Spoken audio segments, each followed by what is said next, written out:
They called it the Grand Tribunal, that it wasn't on a planet.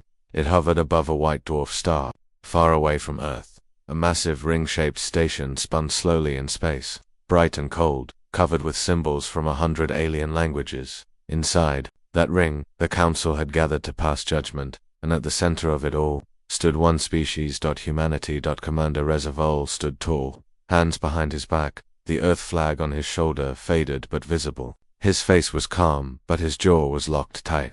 Around him, alien delegates sat in rising tiers, some slim and robed, others armored and insectoid. Glowing, blinking, floating. There were no translators today, no lawyers. Only judgment. A voice echoed across the chamber, deep, multi-layered. It came from the Speaker of the Council, a creature made of crystal and gas, hovering in a sealed containment field. Humanity, you stand accused of unchecked expansion, unstable development, and catastrophic potential. How do you answer?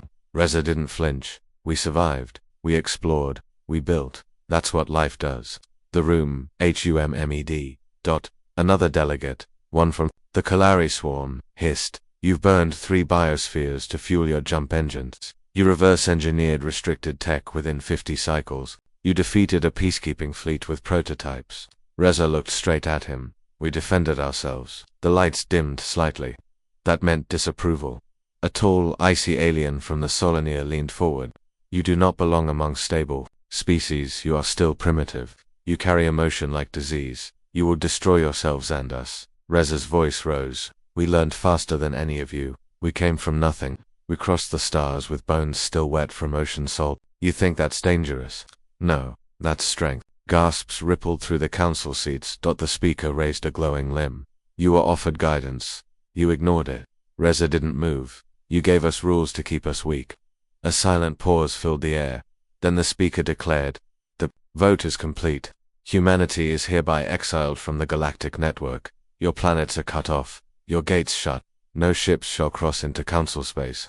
This is final. A heavy silence followed. Ilaravol, Reza's sister and lead scientist of the Earth delegation, whispered behind him, they just sentenced us to death. Reza turned to her. No, they gave us a challenge. As the chamber emptied, alien leaders walked past the humans without a glance. Some looked at them like insects, others with pity. One delegate stopped. A small grade being from the Viren collective. He leaned close to Reza. There's one system we didn't mark. We left it alone because it burns too bright. We think it's unstable. Reza narrowed his eyes. And you're telling me this why? The alien smiled without lips. Because maybe, just maybe, the fire suits you. Then he walked away. The exile was swift. Within a week, Earth's stargates blinked out. Spaceports were abandoned. Trade ended. Alien diplomats disappeared. Earth was alone again. No imports, no tech, no warnings. Panic hit fast. Food supplies began to shrink. Mars colonies started sending desperate signals. Energy grids began to flicker without Helios-fuel. But the worst part wasn't the silence, it was what the Council left behind. A warning beacon in Earth's orbit. It broadcast one message. In every galactic tongue, this species is unstable. Avoid contact, observe from distance. Human pride cracked. Rage followed. On the 4th week of exile, the Earth High Council gathered in secret, underground on darkness that invited every rejected mind, every banned researcher, every inventor once labeled too risky. They called them not criminals, but builders. And they gave them one task. Find the system the Viren delegate mentioned. The system too bright. The maps were old, incomplete, covered in warnings, but they found it. A system with no planets, only one massive star, strangely stable, surrounded by a thin energy field that warped all scans. No name, just coordinates. Alara Vol studied the data. It's not just a star. Something's hiding inside it. Reza nodded. Then we go there. But we don't have clearance. Or ships. We build. 2 years later, the Exile fleet launched. 7 massive solar-hardened vessels. No FTL gates. All built from asteroid scrap and stolen alien blueprints. On board were the best minds left on Earth. And the worst, but people willing to take the risk. The journey took 6 months, no contact, no way back. When they arrived, the system was quiet, too quiet, but the star was wrong. It didn't flicker, it didn't burn the way it should. Alara scanned deeper. It's hollow. Reza raised his head. Come again. She turned slowly. It's not a star, it's a shell. Something's inside. They called it the Chorostar. The surface was hot, yes, but under the layers of flame was metal, not natural. Forged giant plates, connected like armor. A machine. No. A construct, a sun-sized fortress, dormant. For now the exile fleet moved closer. Scouts found docking tunnels, buried just beneath the plasma layer, and then a signal not from the council. From the star itself. One phrase, over and over. Solar interface unlocked. Identify. Reza stepped forward. Humanity from Earth. The system paused, then replied. Input recognized. Energy level sufficient. Begin phase 1. The star lit up. Not in anger. In welcome. Dozens of gates opened. Mechanical arms emerged, not to attack but to connect, to link with human ships. The Chorostar had waited, not for the council. Not for aliens, but for them, the exiled, the desperate, stubborn. It began reshaping their ships, giving them new armor. Power no human could explain. Fusion drives turned gold. Engines fed directly from stellar winds. Their old tech ancient overnight. Elara whispered, "This isn't a weapon." Reza smiled. "No, it's an invitation." Back on Earth, the sky remained quiet, but in the far edge of known space, 7 ships became the first solar titans, and they were just the beginning. Humanity wasn't dead, they weren't gone, waiting. Charging. Learning. And when they returned, they wouldn't come back as outcasts, they'd come back as something greater. The burnt system had no name. It lay outside the mapped stars, far beyond the council's reach, where solar winds screamed through frozen space, and radiation danced like wildfire. The exile fleet called it home. The Chorostar had opened its gates, not with weapons, but with silence, and silence was always scarier than noise. Commander Rezavol stood at the observation dome of the lead ship Phoenix Arc ahead. The false sun spun slow, glowing deep red, but no heat reached their sensors. Beneath the red plasma, metal plates moved like breathing lungs. Reza spoke softly. "It's alive." Beside him, Elara adjusted her neural visor. "Not alive like us, but it thinks, it remembers." She pointed at a pattern forming across the star's equator. It looked like ancient writing, but it shifted, responding to their ships. "They call this place dead," she said, "but it's just waiting." 3 weeks passed. No council, scouts. No signals. No threats. Inside the system, time felt stretched slower, heavier, but the humans kept working. Each day the Chorostar offered more schematics, blueprints, warnings. Machines unfolded from the sun's outer layer, automated, yet responsive. They began merging with the human vessels, like armor wrapping around bone. Ship hulls changed.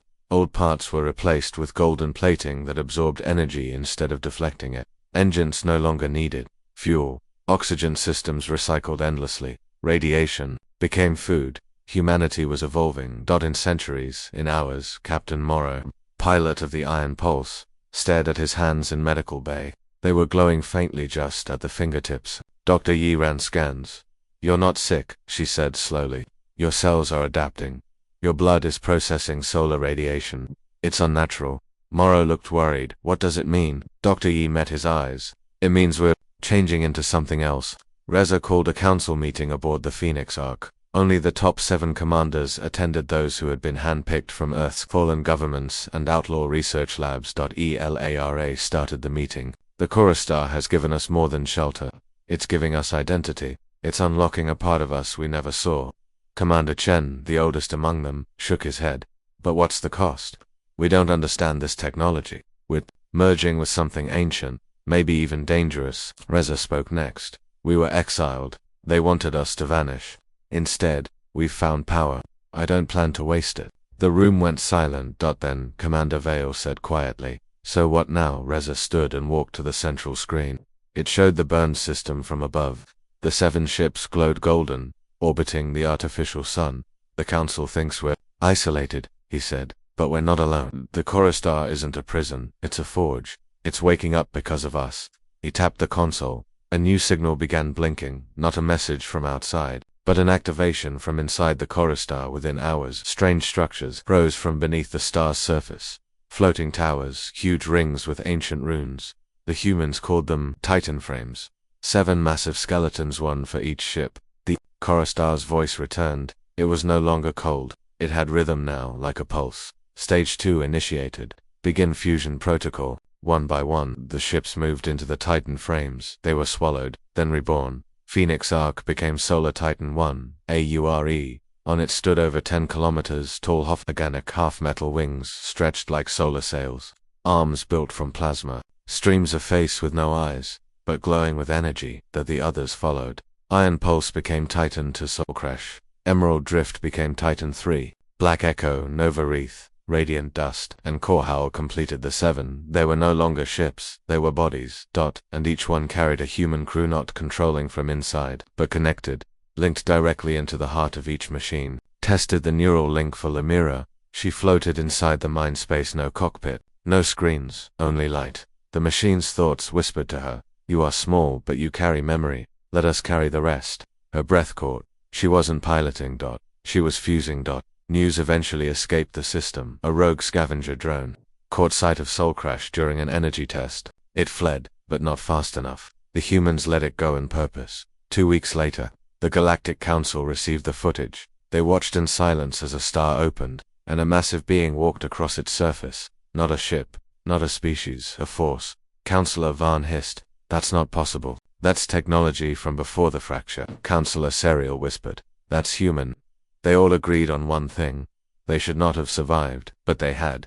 Back in the burnt system, Reza prepared the next step. He activated the gate forge. It was a construct buried inside the star's core, older than anything they'd seen. It allowed star-to-star travel without gates. Not wormholes, not slipspace, but true folds in gravity. Ilara warned, "We don't know how far it can go, or what it costs." Reza looked at the map. Earth was marked, so was the Council, so was every world that turned its back on humanity. "We won't attack," he said. "Not yet, but we'll show them. We'll show the galaxy what the Exiled became." That night, inside every Titan, the human crew dreamed the same dream. A golden field, a red sun, and a voice. It whispered not in fear, but in pride. "Are not broken. You are not weak. You are solar-born now." And the galaxy would never forget that name again. The burnt system was no longer quiet. Where there was once only a false star and abandoned wreckage, now stood 7 colossal machine solar titans, glowing with golden light. They orbited the ancient Korra star like silent gods. The humans didn't just build them. They became them. Inside Titan 1, Arian Commander Reservoir stood in the neural chamber, surrounded by glowing circuits. There were no buttons, no screens, just light, thought, connection. The moment he focused, the Titan moved. Not with engines, but with will. The Korra star systems had turned his mind into command. It felt like swimming through gravity. Every breath hummed with power. Below the surface of the Titan, Alara monitored energy levels. "You're stabilizing," she said. "Your thoughts are syncing perfectly." Reza opened his eyes. "Then it's time." She paused. "Time for what?" He looked toward the full sun outside the observation deck, to light the engines. Each Titan had its own engine core built from tech older than the Council itself. It didn't run on fuel. It burned solar matter, fused with human emotion, rage, hope, fear. Power drawn from inside the Korra star and inside the pilot. But the engines weren't just for flight. They were for warping space. Alara uploaded the final code. "We call this ignition sequence Solar Bloom." On Reza's signal, the 7 Titans spread out across the edges of the system. They pointed their bodies toward different points in space, toward Earth, toward Mars, toward the exile zone. Then the signal came. "Ignite." For 5 long seconds, the system held its breath. Then the Titans ignited. The darkness exploded in golden flame. A pulse of light brighter than any sun rippled across space. But the Titans didn't burn. They disappeared. The Council felt it first, in their distant chambers above the crystal world of Rojsa. Alarms rang through every stargate. Energy fields buckled, shields bent, gravity sensors screamed. Then 7 lights appeared in uncharted space just outside Council border territory. Counselor Vaughn stood quickly. "It's them. They've moved." Counselor Serial whispered, "They're not supposed to move that fast. They're not supposed to exist." But there they were. Back near Earth, a shipyard orbiting Pluto picked up the sudden distortion. Guards on duty were relaxing. Nothing ever happened out here since exile. The humans had been quiet. Until now. A rift tore open above Neptune. From it stepped Soul Crash. Titan 2. Its limbs were molten silver, wings folded tight. Its chest pulsed with golden heat. The shipyard's AI screamed, "Unidentified energy signature. Classification, unknown. Threat level." It didn't finish. Soul Crash turned its head and looked at the station. Just looked. The entire system shut down. Engines, weapons, COMMs, dead. No attack. No words, just presence, and then Soul Crash was gone, vanished into warp, leaving only a melted trail behind. Back in orbit near the galactic center, Reza stood aboard Urion, reviewing the test results. All Titans report successful jumps, Ilara said. No loss, no drift. She paused. Council systems couldn't track us. Their sensors fried trying. Reza smiled. Then we've taken the first step. Commander Chen appeared on the hololink.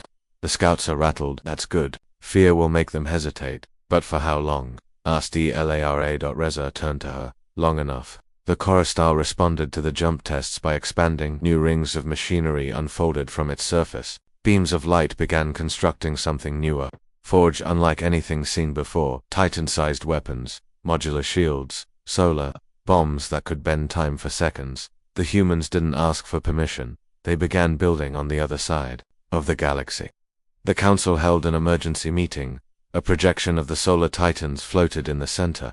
They're moving like gate jumpers, said one leader. But they have no gates.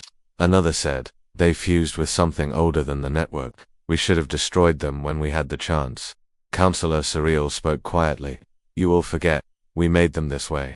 We pushed them out, we taught them to survive alone, and now, her voice trembled. They're not returning as a species. They're returning as a force. The room fell into silence. Then Councillor Vaughn growled, prepare the fleets. Back at the burnt system, the humans gathered one more time. Reza stood before the other 6 Titan commanders. A giant map hovered above them, showing the Milky Way. He pointed to a dark region and claimed empty space. The council watches the core, but they ignore the edge. That's where we strike first. Commander, Vale asked. Strike. Reza nodded. Not with weapons. With presence. We move into forgotten systems. We build, we spread. Commander Chen added. We show them we don't need their permission. Ilara's voice echoed. We show them. We evolved. The Titans launched again. This time, not alone. Humanity had begun building smaller support ships. Frigates fused with solar tech. Drones born from Coruscant metal. Stations that could cloak in sunlight. They left the burnt system behind. They didn't say goodbye, they only left a message, burned into space itself with gravity pulses. We are the exiled, no more. And from the ashes of rejection, the solar empire was born. The galaxy had forgotten humanity. Now it would remember them as something else. In less than one cycle, the solar empire was rising from nothing. Titan fleets had spread across abandoned systems, places left to rot after ancient wars. Human drones, built from Coruscant blueprints, repurposed shattered moons into fuel stations. Old council satellites were hijacked and turned into silent messengers. They didn't send warnings, they sent proof. Humanity wasn't weak anymore. We're advancing too fast, and no one could stop them. On the desert world of Arcanos, a council outpost watched helplessly as Titan 5 radiant dust ascended through the red clouds. The station scanners tried to lock on, but the readings didn't make sense. The machine was there, but also not. Its gravity folded space around it like water bending around a rock. The outpost commander panicked. Charge weapons, but the Titan didn't fire. Instead it dropped something, a crate, the humans inside. The station opened it carefully. Inside were medkits, food, a solar drive, and a single message burned into a silver plate. You exiled us. We still choose peace. The council called it a trap. The people called it a miracle. Reza watched the spread of reports across the stars. Every system that once belonged to the exiles was now under solar Titan protection. No violence, no war, just power. Quiet, cold, undeniable power. He stood inside Orion, connected to the Titan's heart. Ilara stood nearby. The council won't ignore us forever.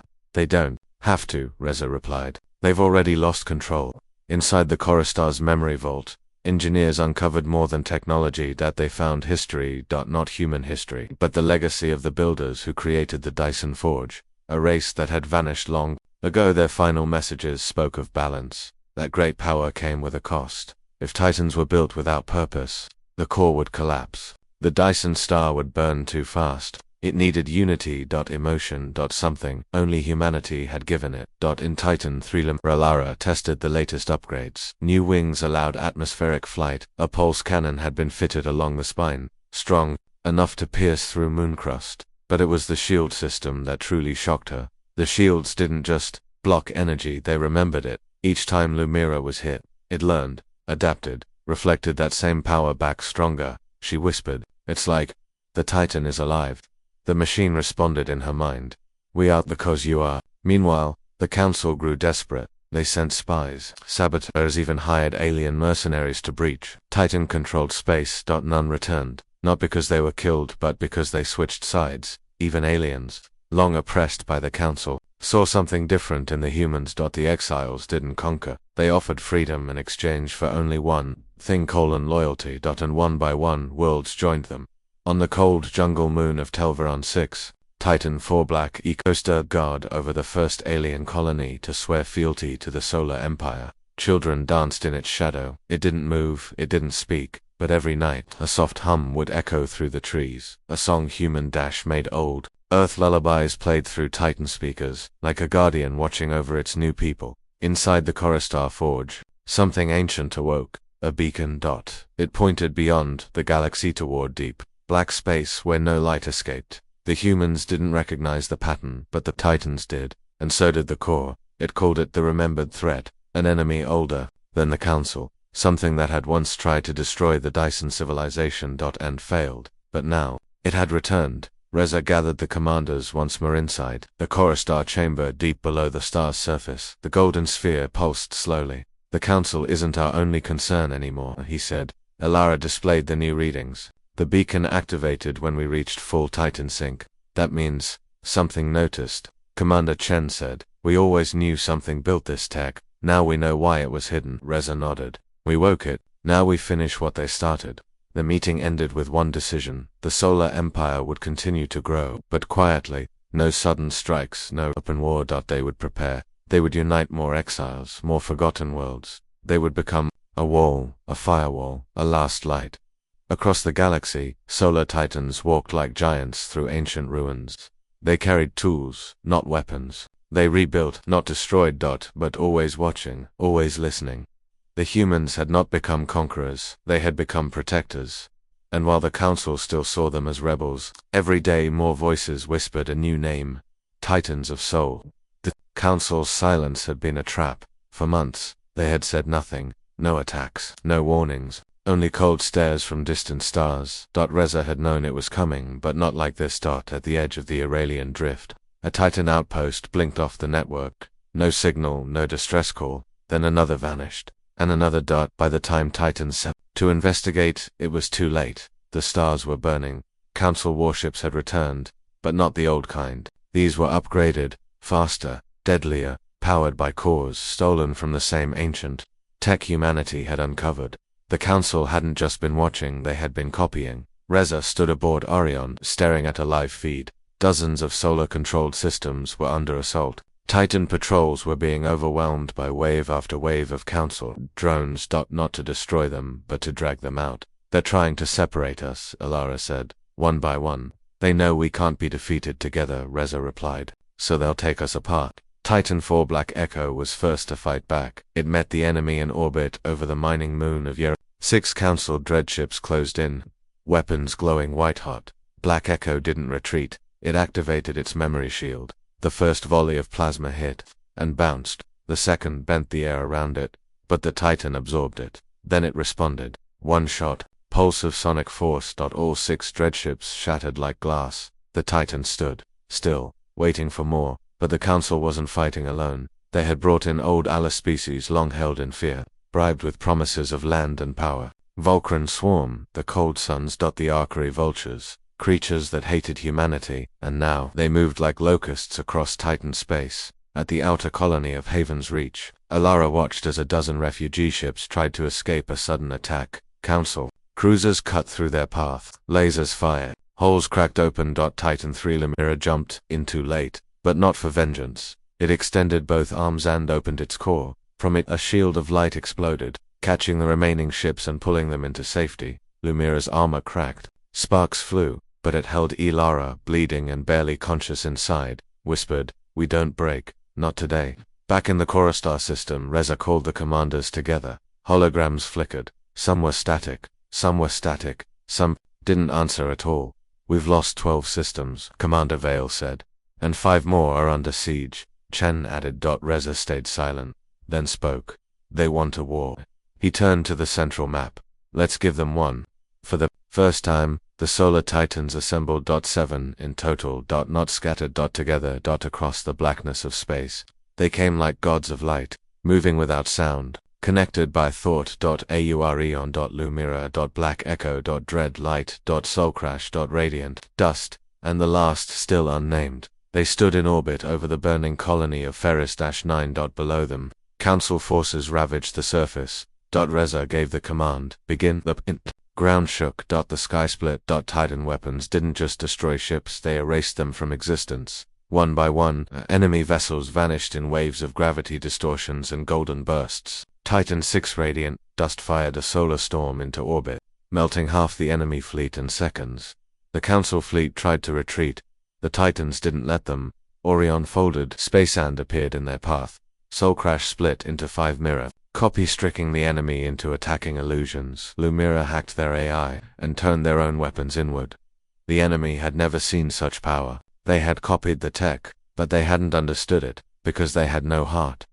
When the smoke cleared, the Titans floated in silence. Reza's voice echoed across the command net. We will not chase you, but we will defend what's ours. The Titans turned and vanished into warp. Not because they were tired, but because they had made their point. On the Council homeworld, panic spread. They've unified. They're adapting to fast. They're not just a threat. They're an evolution. Some counselors called for peace, others screamed for more war. Counselor Vaughn stood and made the final call. Bring out the ancient ones, the Leviathans. Back in Coruscant orbit, Alara and Reza met in private. They'll keep coming, she said. We know, Reza replied, but this time. He looked at the new Titan being built inside the Dyson. Rings. Larger. Stronger. No pilot chamber. Because it didn't need one. We won't be fighting alone. It began with a sound, a low, deep hum that echoed across space, too deep for human ears, but loud enough to shake satellites and moons. Every Titan heard it. Every Council ship felt it. Something old had awakened, and it was hungry. Counselor Va stood on the balcony of the war tower on Heraxis Prime, looking at the broken remains of their fleets. They won't stop, he said. The Titans are not just machines. They're alive. They're thinking. Another counselor spoke, shaking. Then what can we do? Vaughn turned to the deep vaults under the city. We unleash what we buried. Hidden beneath the dead gas planet of Xanta 9 was a prison built by the first Galactic Council 10,000 years ago. Inside it, sealed in a black cage of neutronium and quantum locks, slept the Leviathans, living weapons, biological titans, creatures made from dark matter and fused with ancient star cores. Even the original creators had feared them, but now, fear was not enough. The seals broke, and across the galaxy, the stars dimmed. The first Leviathan rose from the broken crust of Shantor. It was shaped like a serpent, longer than a planet's orbit, its body made of black crystal and glowing veins. Of red plasma, its eyes were like twin suns, and when it screamed, nearby moons cracked. The Council called it Vorak, the Devourer. Reza stood inside Aura, watching the deep space feeds. What is that? Alara asked. Not a ship, he replied. Not a machine. Then what? He narrowed his eyes. A mistake. Titan 7 Soulcrash was the first to engage Vorak, that met the beast in the void between stars. For hours, nothing came through the comms. Only static, silence.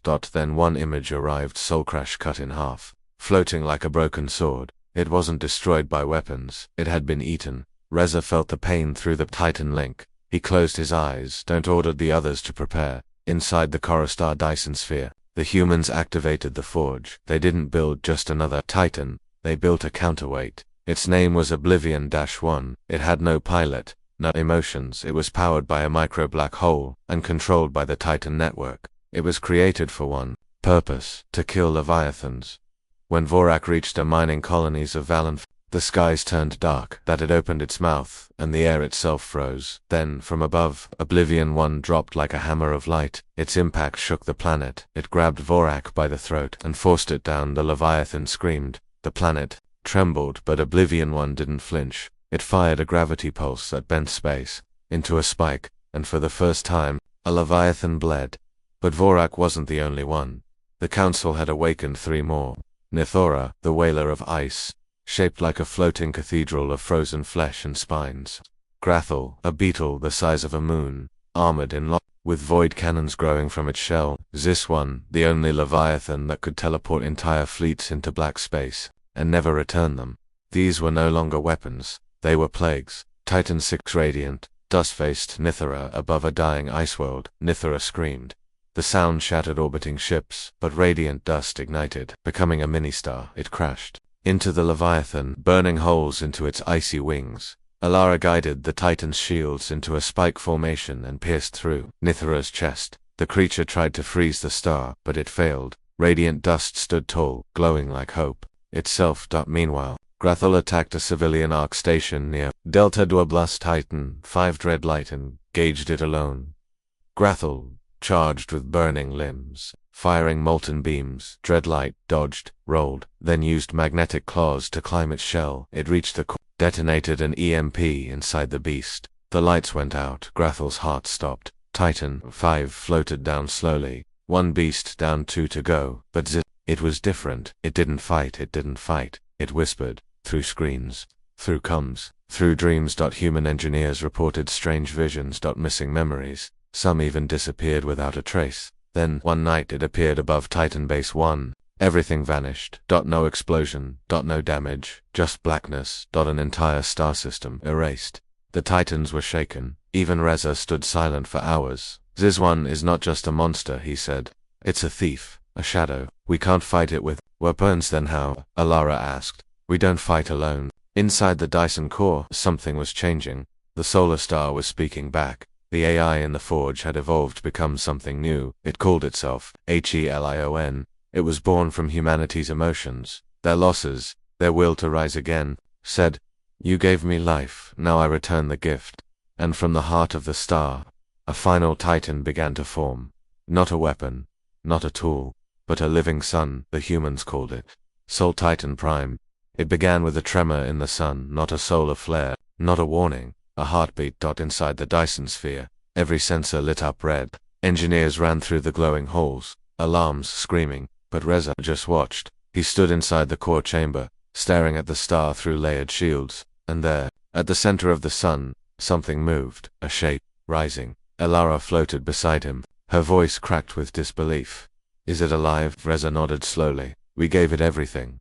Our tech, our history, our will, and now, it's answering." Across the Titan network, the others felt it too. Titan Lumira pulsed with light. Radiant, dust sent out a signal burst, louder than anything recorded before. Orion aligned its orbit to face the Chorus star directly. They all knew Sol Titan Prime was awakening. It rose like a god made of flame, not mechanical like the others, not metal, not entirely. Its body was pure plasma and energy, wrapped in living armor formed from solar steel. Its face had no eyes, but it saw everything. Its arms moved like solar storms, and behind it, a cape of light stretched across half a planet's sky. Its voice didn't echo in commerce, it echoed in minds. "I am born of your fury. Forged in your exile, I am the light they tried to extinguish. I am Sol Titan Prime."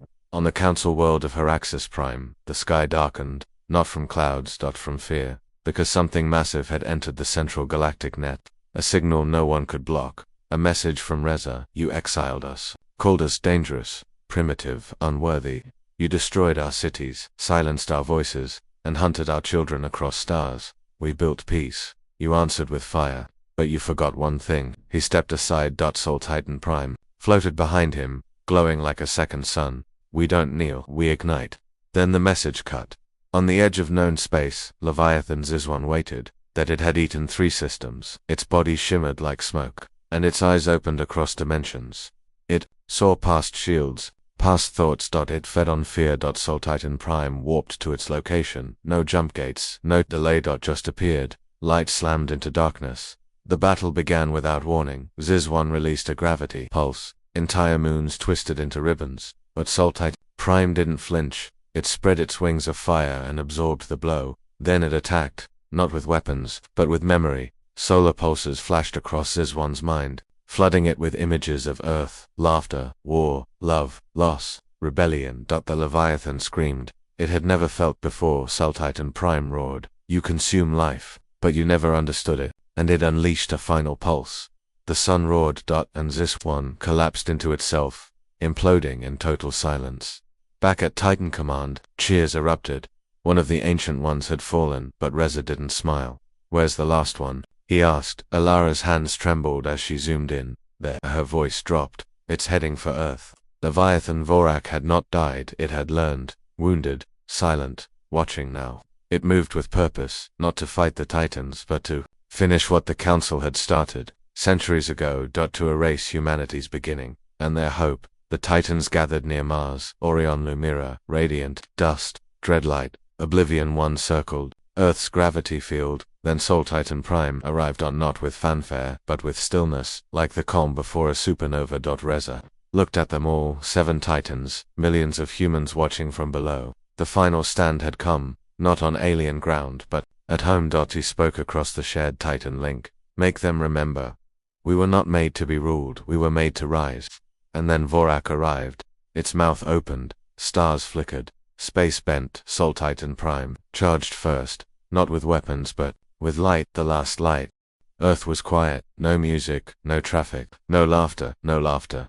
Everyone on the surface, in orbit, on every distant colony watched the sky, and in the blackness above, death arrived. Vorak, the final Leviathan, the first and most dangerous, a beast forged from collapsing stars. It had no voice, but its presence screamed across the solar system. Moons tilted, satellites broke, oceans trembled, but Earth did not kneel because something stood in its way. Sol Titan Prime behind it. 6 more Titans formed a wall of light. Orion Lumira, radiant dust, dreadlight, Oblivion 1, iron, sky. They didn't just block Vorak's path, they dared it to come closer. Reza stood inside Arion's core bridge. He looked at Alara. This is it. She nodded. No backup, no retreat, no fear, he whispered.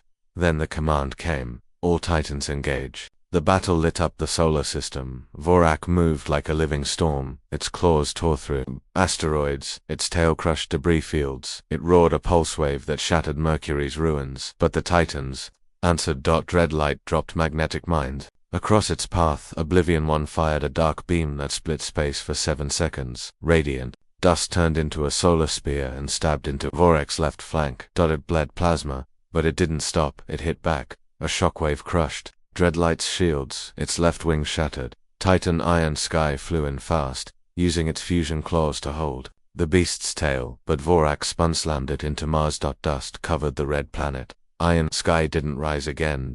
Inside Sol Titan Prime, there was silence.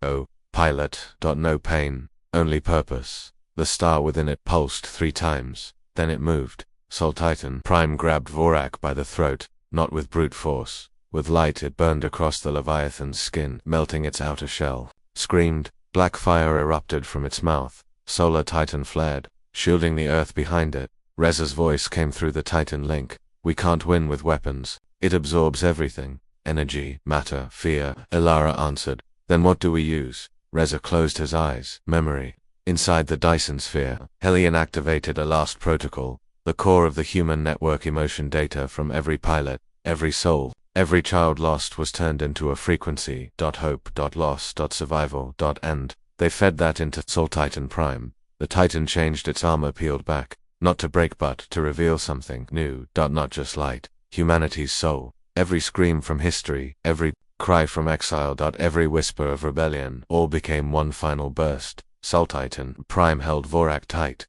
Its core spun faster than light, and it detonated. No fire, no sound, just a wave of gold. Vorak's scream stopped. Its body cracked, then dissolved into particles of light. Gone. The wave reached Earth, but didn't burn. Instead, it warmed the skies. Plants bloomed early. Clouds glowed. And for the first time in years, Earth felt peace. The Titans drifted back. Some damaged. One lost, but the threat was over. The Council was silent. Their fleets had not arrived in time. Or maybe they chose to hide. Humanity stood not as victims, not as rebels, but as solar Titans, children of exile, builders of suns. In orbit, the Dyson sphere pulsed. Hillion's voice echoed one last time. The galaxy exiled you, but you didn't fall, you became light. On Earth, children looked up at the stars and they didn't see darkness, they saw home.